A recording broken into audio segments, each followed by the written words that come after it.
வணக்கம். குறுக்கு வழி எப்பவும் கை கொடுக்குமா? இன்னைக்கு நாம ரொம்ப பிரபலமான உப்பு சுமந்த கழுதை கதையை வச்சு இத பார்க்க போறோம். தந்திரம் நிஜமாவே உழைப்பை முந்துமா? இதுக்கான விடையத்தான் இந்த சுவாரஸ்யமான கதை நமக்கு ரொம்ப அழகா சொல்ல போகுது. சரி, ஒரு வியாபாரிக்கும் அவரோட கழுதைக்கும் இடையில 3 நாள் நடந்த ஒரு விசித்திரமான சம்பவத்தை இப்ப பாப்போம். முதல் நாள், வியாபாரி ஒரு பெரிய உப்பு மூட்டைய கழுதை மேல ஏத்திட்டு சந்தைக்கு கிளம்புறாரு. போற வழியில ஆத்து தண்ணிக்குள்ள கழுத எதிர்பாராம பொத்தன்று தடுமாறி விழுந்துடுச்சு. பாத்தீங்கன்னா உப்பு தண்ணியில கரைஞ்சதும் கழுதைக்கு செம்ம சர்ப்ரைஸ். முதுகுல இருந்த வெயிட் பாதியா குறைஞ்சிடுச்சு. அட, இது நல்ல ஐடியாவா இருக்கே. கஷ்டப்படாம இருக்க இதுதான் செமெட்ரிக்னு கழுத குஷி ஆயிடுச்சு. 2வது நாள் என்ன ஆச்சு தெரியுமா? அதே ட்ரிக்கை யூஸ் பண்ண கழுத வேணுனே ஆத்துல விழுந்துச்சு. ஆனா வியாபாரி ஒன்னும் முட்டாள் இல்லையே, தந்திரத்தை கண்டுபிடிச்சிட்டாரு.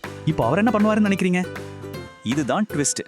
3வது நாள், வியாபாரி ஒரு பெரிய பஞ்சு மூட்டைய கழுத மேல ஏத்திட்டாரு. இங்க தான் நாம கவனிக்கணும். உப்பு தண்ணியில கரையும், ஆனா பஞ்சு தண்ணியை உறிஞ்சி ரொம்ப வெயிட் ஆயிடும். இந்த மாஸ்டர் பிளான் தெரியாத கழுத வெயிட் குறையும் நினைச்சு மறுபடியும் ஜாலியா ஆத்துல குதிச்சுது. ஆனா தண்ணிய உறிஞ்சின பஞ்சு என்னாச்சு? கழுதையால தாங்கவே முடியாத அளவுக்கு பெரிய பாரமா மாறிடுச்சு. வெயிட்ட தாங்க முடியாம துடிச்ச கழுதைக்கு அப்பதான் புத்தி வந்துச்சு. தந்திரத்தை விட்டுட்டு நேர்மையா உழைக்க ஆரம்பிச்சிடுச்சு. சோம்பேறித்தனமும் குறுக்கு வழிகளும் ஒரு நாளும் நமக்கு நிரந்தரமான வெற்றியை கொடுக்கவே கொடுக்காது. இதுதான் உண்மையான நீதி. இப்ப சொல்லுங்க, நீங்க உங்க வாழ்க்கையில உழைப்ப நம்புறீங்களா, இல்ல இந்த மாதிரி குறுக்கு வழியை தேடுறீங்களா?